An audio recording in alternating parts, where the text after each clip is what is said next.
Okay, in 2019, I thought I'll be making a summary of the newses that are most interesting or most useful and somehow put it up on YouTube or somewhere else. Although I did start recording and posting those videos, I never got to be regular. So, yeah, in 2020, I thought, okay, new year, I should be doing the things I have promised myself before, so no more slacking. But it turns out it's March right now, and I really haven't done any compilation, and this process takes a way more time than I want to invest. So this is kind of a makeup, very quick, dirty version. So it's a one-take video, and I will not be making any editing or any post-processing to this. And I hope that I'll be able to cover the important bits I want to cover. So this is a compilation of not only January but also February. I'm doing this all together. So this document is actually quite long. I believe it's almost 6 page long. So it contains the most interesting news over January and February, which concerns space and space industries, and my short analysis on it. It may not be so in depth or so detailed as I would love to, because yeah, time is of the essence. So I will just quickly go through the topics, and if I have some accompanying news or pictures and medias, I will just have them on the computer screen. So the first news, which we have been listening on the news quite a lot, is the one concerns the coronavirus. Like any other sector, it has also affected the space industries, and China is one of the major players in this industry. And since China is the ground zero for this virus, it will definitely take a hit. So we don't know the exact numbers or exactly how much damage has been done or how much we can recover from it. But it's good to know that the industry is trying to come back and the workers are going back to their work and trying to make up for the lost time. So that's one. Second one is the mission by the Northman Grumman Group. North Grumman Group. It's a very difficult company name. Anyway, so they have a service which is MEV, or Mission Extension Vehicle. So what happens is that we cannot really repair or resupply a satellite, right? Once it's launched for sure. What this company wishes to do is they want to have a smaller satellite which will dock onto a bigger satellite in order to give the larger satellite a second life, right? So that it can if it runs out of battery, it will supply power, or if it runs out of fuel, it will give a fuel supply, or if the ADCS is not working properly, it will give the necessary support. So this is a kind of a demonstration mission by the Grumman Group, and it has successfully docked with the Intelsat satellite. And did I have the image? Yes. Oh, no, just this Slashdot news article. So they have been successful so far by docking with Intelsat, and this will truly be a new age or a new sector for it. And also, uh, in space manufacturing will also be crucial if we want to kind of look into the future and have some alternative ways of launching and maintaining a satellite. So this is under the related news is that NASA is spending a lot of money into this company that will demo in space as construction assembly. This one is assembly, but I think in future we will also witness some kind of in space manufacturing.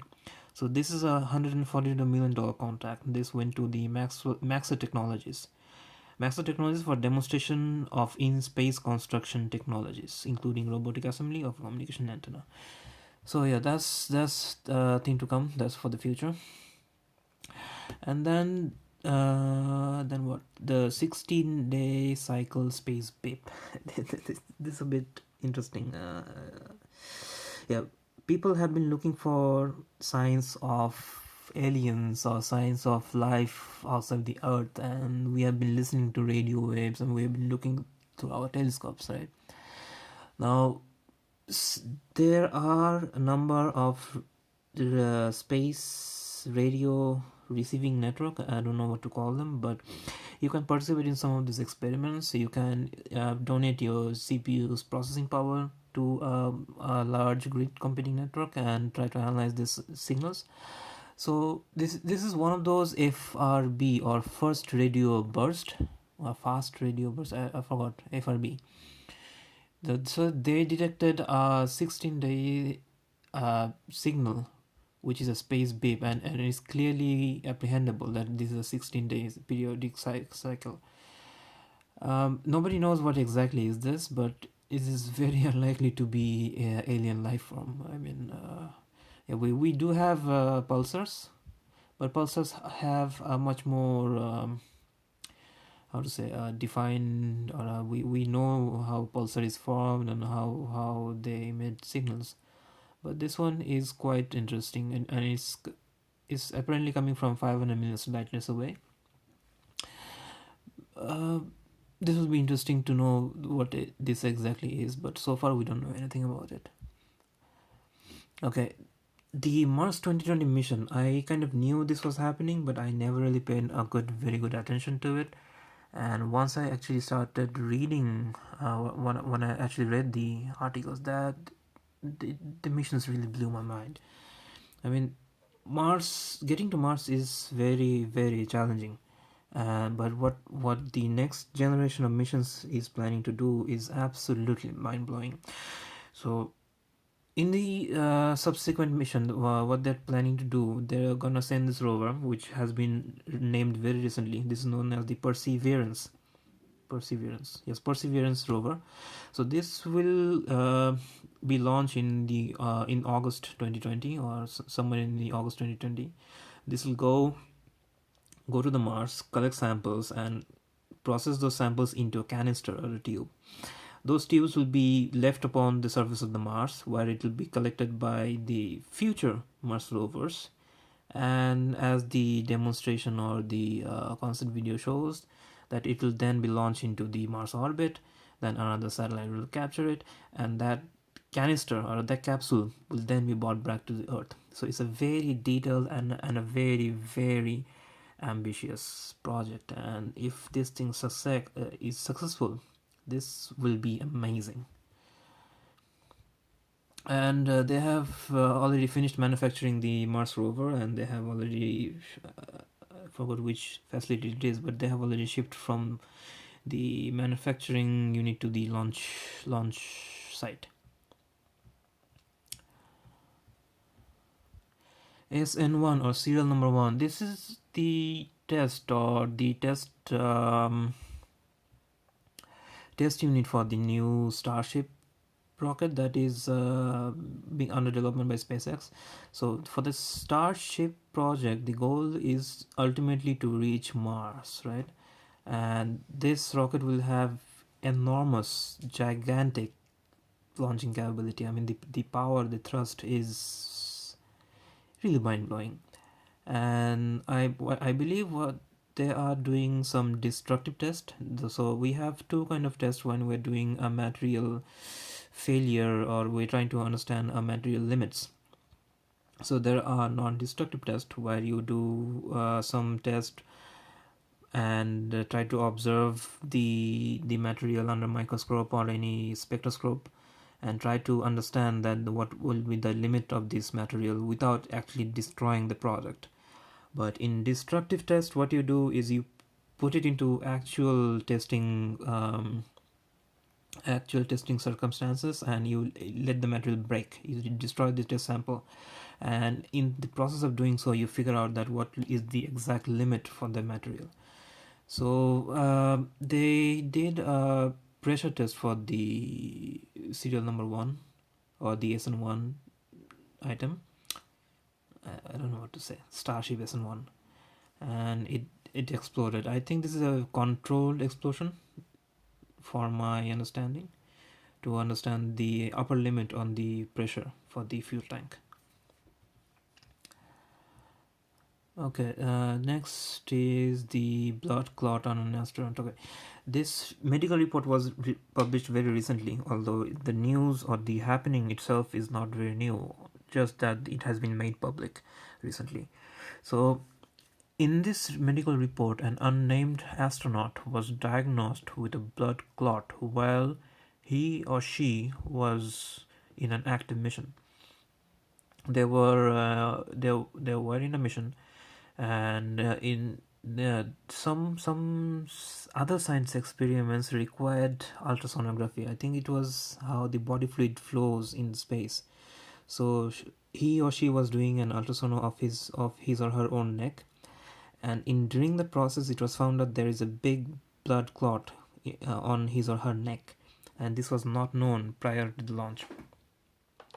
Now, the medicine which is used to treat this kind of disease was not available in space, but they have something similar. So what they had to do is they had to take a syringe and inject in under her skin for about 40 days. And after 43 days, another shipment of supplies came to the SpaceX, to the ISS, and in that supply, a proper medicine could be shipped. And when the astronaut came back to the Earth, back on ground, and he or she did not need any more further medical attention, so that was problem solved. This is a very interesting case because this tells us how the life in the space, or if humankind ever achieves interstellar space travel, how the life will be, what the challenges will be. So this is a very important lesson to learn. And similarly, speaking of important lessons to learn, space cookies. There was an experiment to cook or to bake cookies in space, and what takes 20 minutes on Earth took 2 hours in space. So far, no one has tasted or eaten these cookies, but we will know them for sure once those cookies come back to Earth. Somebody on the Earth will open the packet and eat them. So, yay, cookies. Sorry, it's very cold down here. Okay. Next news is the Rocket Lab's success. So Rocket Lab recently did its 11th launch for the US intelligence community, perhaps. We don't know about much of the mission, but we know that Rocket Lab has gathered valuable data on the re-entry of their first stage boost rockets. Now, SpaceX is already doing pretty great, and SpaceX has a lot of success. Recently, they have done their 50th successful launch and landing. But Rocket Lab is not a direct competitor to SpaceX. SpaceX is launching much more bigger or heavier satellites. Rocket Lab is focused on the small satellite industry. So anything under 250 kilograms, that is the ideal customer range for Rocket Lab. And because of the small space, or because of the small size, it is not really possible to have enough fuel or enough avionics on board to guide those first stage boosters and land them just like SpaceX. So what they will try to do is they will try to have a parachute based landing. Let me see if I can find the video. Okay, so yeah, this is the concept video by Rocket Labs. I'm taking it from every astronaut's page because I'm really lazy to find my own proper link. Okay, so where's the bot? Yeah, so they are trying to apply a concept where the first stage booster will be landing back on Earth, and they will deploy a parachute, and a helicopter will just fly in and capture the rocket and take it back to the safety. So this is their concept, and this is their final goal. They have not achieved yet, but they have successfully not successfully, their 10th booster came back to Earth intact. So this is a very positive milestone for them. So yay for Rocket Labs. Okay, Yasaku Maezawa. I'm not gonna go over this news. This is very not so significant. Then is the space traffic. I'm really glad that the U.S. Commerce Department, I believe, they have finally moved in to solve this kind of issue or to address this kind of issue despite of budget shortage. Now, what happens is that space is not owned by anyone and everyone can use it, but at the same time, there is no governing body for space, right? Everyone is launching their own satellite, everybody is launching their own rockets. Although ITU and other organizations have some kind of guidelines, but the space debris problem is really going to be big and it's going to be an issue. Say, for example, the SpaceX Starlink's project. Now, I'm not a big fan of the Starlink project, but it is a big commercial project for SpaceX, and of course, they will go forward with it. Now, so far, they have 297 satellites orbiting the Earth. They will be launching more, I think, more than 3,000 satellites. OneWeb is doing similar thing. They have already launched 34 satellites. Now, so many satellites in low Earth orbit will definitely cause a kind of a space traffic jam or something. Now, any kind of collisions or catastrophe or accident will be devastating. So I hope this organization can lay out a very useful set of guidelines. I really hope that.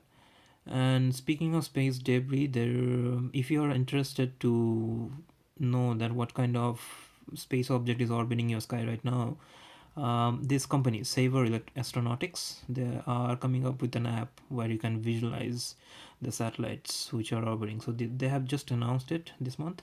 So this is kind of a relevant news which is related. And one more related news is that the one with the Spaceway 1. This satellite is actually TV broadcasting, I think a direct to home transmission or direct to home broadcasting technology. Although this is not active right now, but it is still in the operating orbit and it is still functional. Now, there was some kind of accident. The nature of the accident, we don't know. And the batteries are not doing very good. So this satellite is still in the sunlit period. And as soon as this thing goes into the eclipse period, it will start using its battery. And if it does start using its battery, which is now damaged, it will surely explode. And any kind of explosion in the working orbit, especially in the geostationary side, is catastrophic. So I'm very glad they are taking actions in advance and they are sending the satellite to the graveyard orbit before the accidents can happen. So that's good news. And the debris. For the debris, I wanted to show this one. The Starlinks. This is the reason I'm not really a fan of the Starlink projects. Just look at them. If you're lucky enough and have a dark sky and you can visualize the stars, you want to see the stars and the other celestial bodies. You do not want to see a train of satellites just ruining that wonderful galactic view.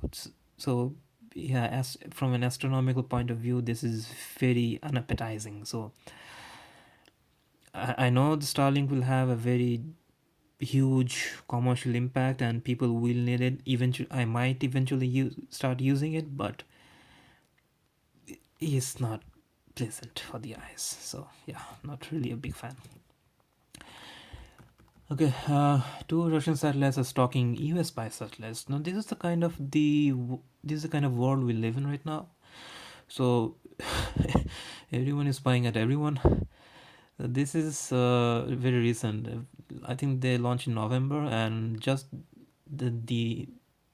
usually the satellites launch, the spy satellites which are launched, they usually spy the ground facilities. So US, Russia, China, whatever the country may be, we know that the spy satellites are looking at us and they are mapping every bit of the ground. But I think this one is a little bit funny because the main purpose of these 2 satellites seem to be not spying on the ground but spying on other spy sats. So So it's a chain, a spying satellite that spies on spying satellites. It's interesting that people actually have this kind of money to to waste and throw around. So it's a funny news. It's very serious for the military industry, I'm sure, but for me, it's hilarious. Okay, UAE Space Law has been announced.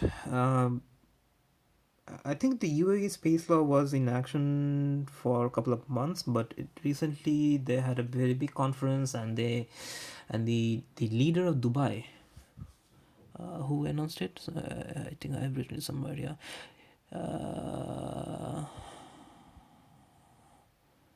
Yeah, the leader of Dubai, the ruler of Dubai, I think he announced it, the space law, and it officially went into action from this February. Now I have another article, or another piece of article planned for the space law edition, so I will not be talking about much, but it's good to see that UAE has put forward a space law document. I have included the link for the space law that they have actually published, so if anyone interested, you can just go through this. Oh, a lot of things to cover. Okay. Airbus is slashing its jobs. Now, first I thought that okay, this seems to be a little bit contradictory, because other day I was reading another market projection report by a company, and it said that okay, space companies are gonna have a boom. They will have a lot of profit in the future. It's gonna be $1 trillion market. Blah blah blah. And then I read this news that Airbus is slashing its job. So that does not really confirm, and that does really not comfort me. But what this news explains is that this is due to the defense contracts. It's not the commercial industry, but okay, maybe it is kind of commercial industry, but it's mainly defense. So the defense budgets and the defense projects are really not made public.